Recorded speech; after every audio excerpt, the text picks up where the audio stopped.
There are only two certainties in life: death and taxes. Now, no one likes to pay taxes, but fortunately, we might be able to make a little bit of points on it. And so we're going to talk about the complete guide for 2025 of how to pay your taxes using your credit card and earn some nice, juicy points. My name is Sean, and I'm here with my co-host. Hi everyone, I'm Sherwin. Today on the Credit Card BS podcast, we're going to give you a few very important updates on paying taxes with credit cards because a lot of things, and I mean a lot, has changed in 2025.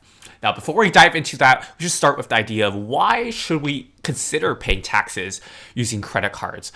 Isn't there a fee associated with doing so, Sean? Yes, there is a fee associated with doing so.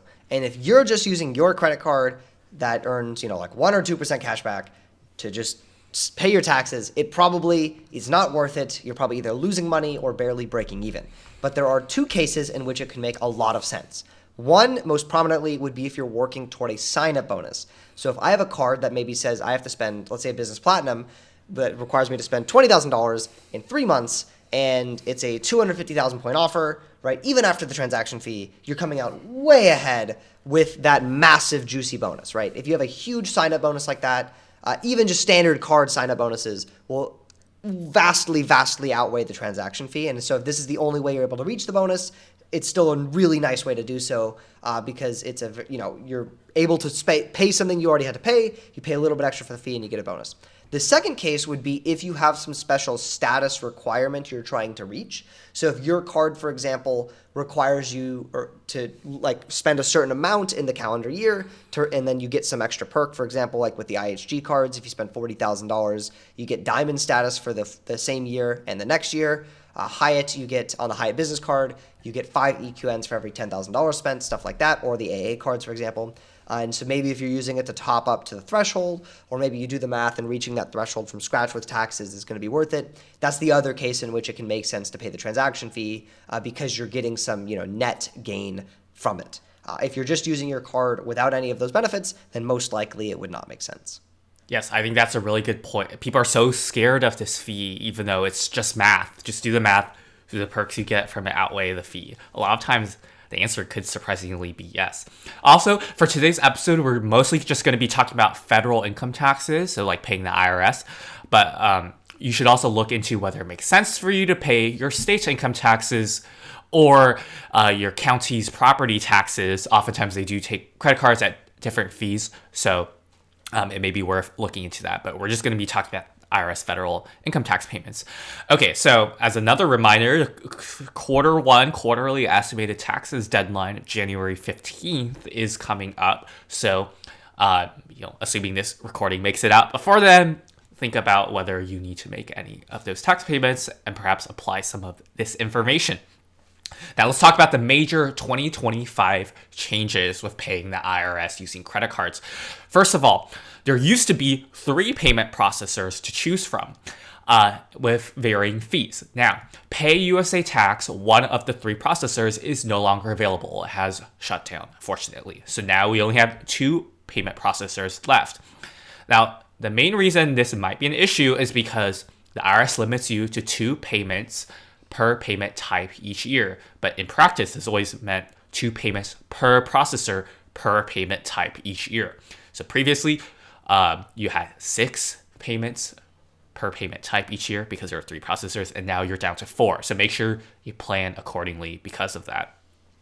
Additionally, these payment processors all charge different fees, and we've seen them decrease for the 2 remaining processors that are available. So this is sort of a positive change, but there are some catches I need to go over. So Pay 1040, one of the options, has lowered their fee to 1.75%, subject to an exception I need to talk about.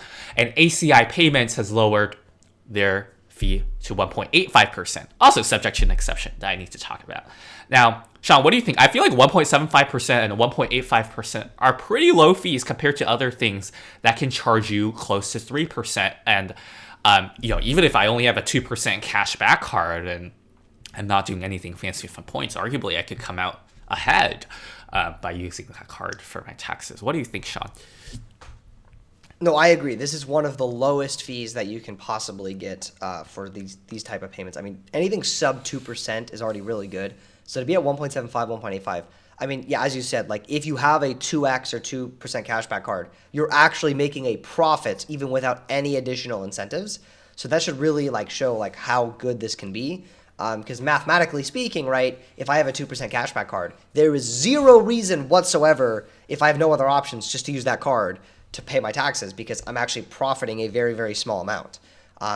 So yeah, I think these are extremely reasonable fees as far as payment processing goes. Yes, and if you have a card that earns 2x points as opposed to 2x cashback, you're basically buying points at less than 1 cent per piece, which can be very lucrative depending on your redemptions. Now, I said there are some catches, so we need to talk about those because it's gotten really complicated this year. And I would encourage you to check data points online because things are still in flux. As of this recording, on Pay 1040, there is an issue with higher fees on certain cards. There's new language popping up on your website showing a 2.89% fee, much higher, for credit cards, as opposed to what it says on the IRS website, which is 1.75%. So your mileage may vary as to what fee you get. So after you pop in all of your credit card information and your payment and your personal information, it'll show you a fee. You want to verify what percentage that is because it's not immediately obvious because it'll just show us an amount. So make sure you calculate that before you submit your payment.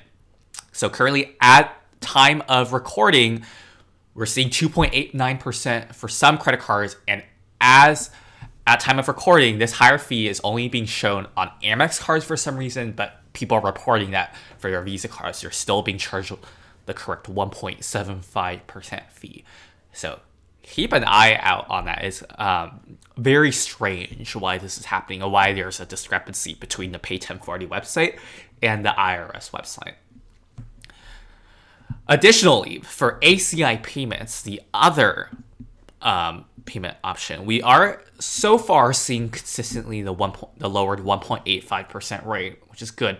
However, business credit cards don't work for personal credit card payments on ACI payments. So something to watch out, especially if you're trying to hit a huge sign-up bonus on a business card, and you don't want to use the other payment processor, either because it's an Amex or because you've already used your 2 payments per processor per payment type for that one.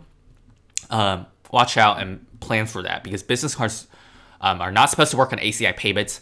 Some users have said you can try paying via PayPal on ACI payments, and through that sort of loophole, business cards will work.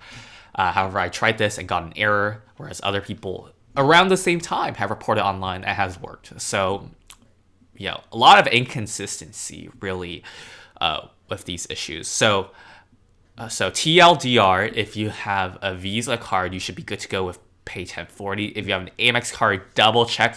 You might be charged a higher fee on Pay 1040, in which case you want to move over to ACI payments, except if you have a business card on ACI payments, that may not work.